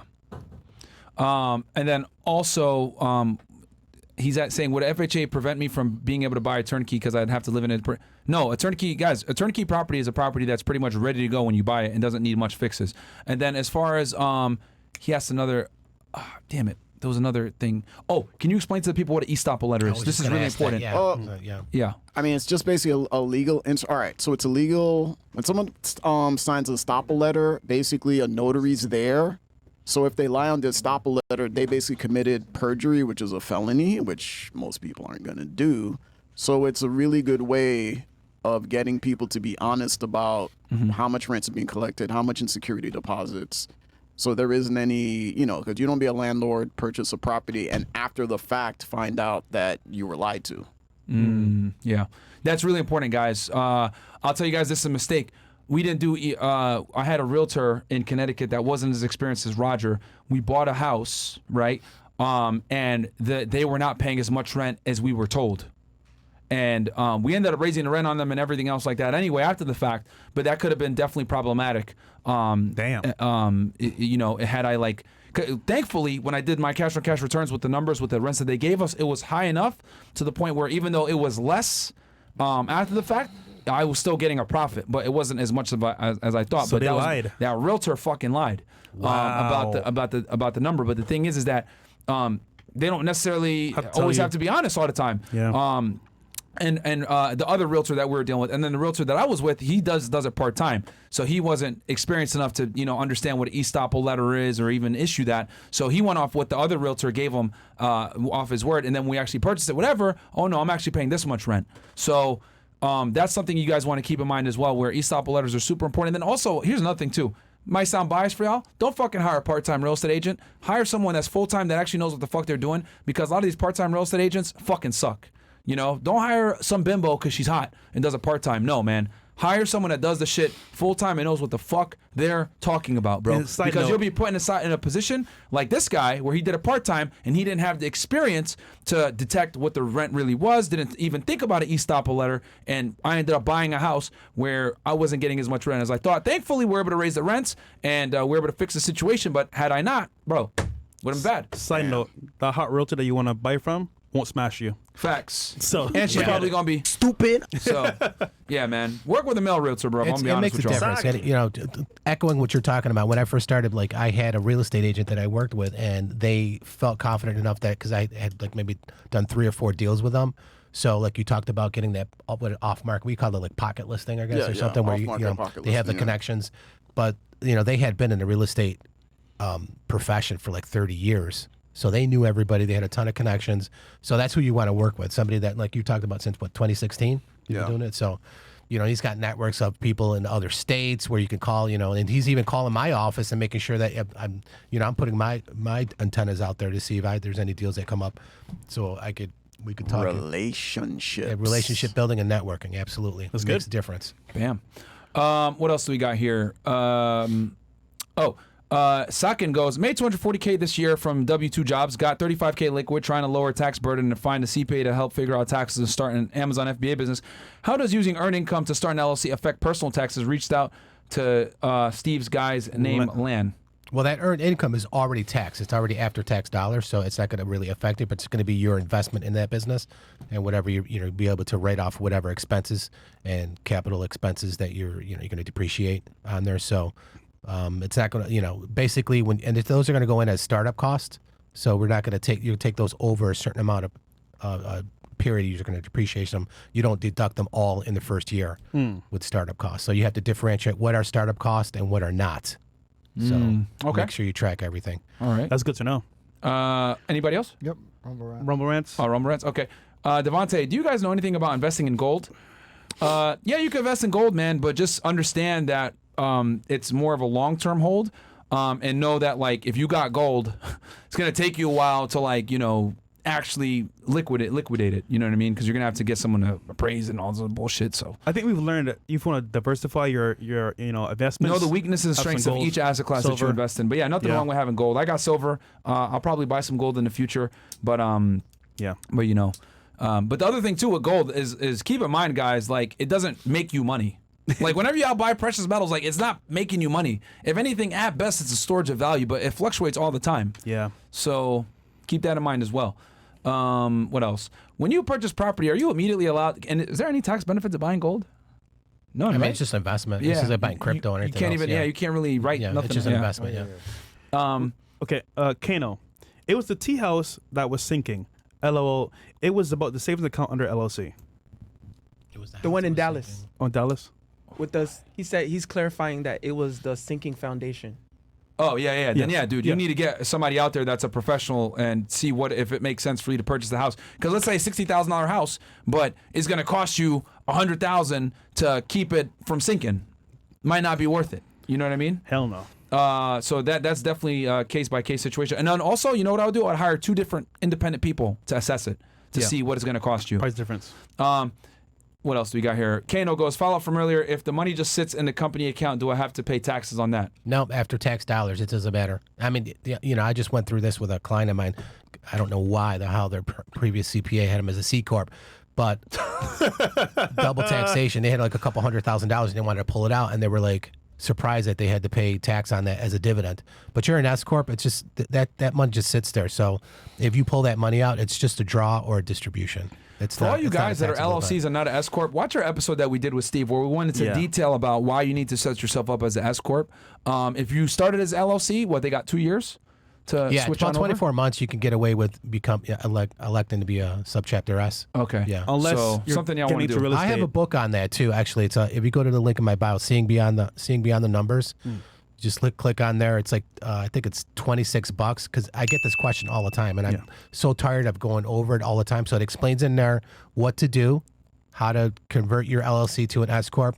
I even have videos in there on how to fill out the forms and file them correctly with the IRS the first time. I think that one's like $17 or something like that. I just put it out there. Get that book and watch the episode that we did on it, man. And we go over it at nauseum, man. So it's really important, guys, to set yourself up as S corp because you will set yourself up for failure and paying a lot of taxes if you don't incorporate correctly. Yeah. Anything else? Awesome show. So, gents, join Steve's Patreon, Seeing Beyond the Numbers. Yep, absolutely. So much value in there. And be a part of the best brotherhood and join the CEO network, and let's level up together. Absolutely. So There you go. customize with Jay. Yep. Like the video, ninjas. Yeah, man. Like the video, guys, so that we can go ahead and... nice picture, man. Shout out to Heavy Metal Hotep. Like the video, guys, and I'll tell you guys how I have my real estate set up. Otherwise, I ain't going to share with y'all, man, because you guys are being some cheapskates when it comes to liking the video. I don't want $1 from y'all. I just want you guys to like the video on YouTube. We got 2,300 of y'all watching on YouTube, and then we got another 4,600 you guys watching on Rumble. We got, what is that, like almost 7,000 y'all are in here, and we don't even got 2K likes on YouTube. Like, what the fuck, man? Literally, bro. What else do we got here? It's good, gents. Have a great night. Shout out to you, Shout out to Varys Cody, Layers. man. Thank you so much. Varys Layers. Thank you. Winning LV goes, gross income equal expenses, NOI, purchase price equal ROI. A good realtor will never convince you to buy or sell. They should educate you until you can make a calculated decision. Realtor and LV, hit me up. Las Vegas, he means. Okay. We got Van Snyder in the chat as well. Shout out to you, bro. Who's that? Van Snyder. Who's that? Huh? Who's that? No, Mo knows. I don't. Oh, okay. That's Is not it a better to check buy mark. your first investment property where you currently live, red state, by the way, or is it also good to get your first one out of state? I'd get your first one in state. Yeah. Get your first one in state, bro, so that you can, because the thing is that the first property, I want you to be a property manager for it, and like learn the ins and outs. First-hand experience, bro. Yeah, like you need to go through the pain of dealing with tenants for a little bit, so you understand and appreciate the work of a property manager. And if you buy turnkey, it shouldn't be that bad. For your first property, you got 2 or 3 tenants, you can manage that yourself if you're in the same area. Because a lot of times, as a property manager, your job is to, oh, what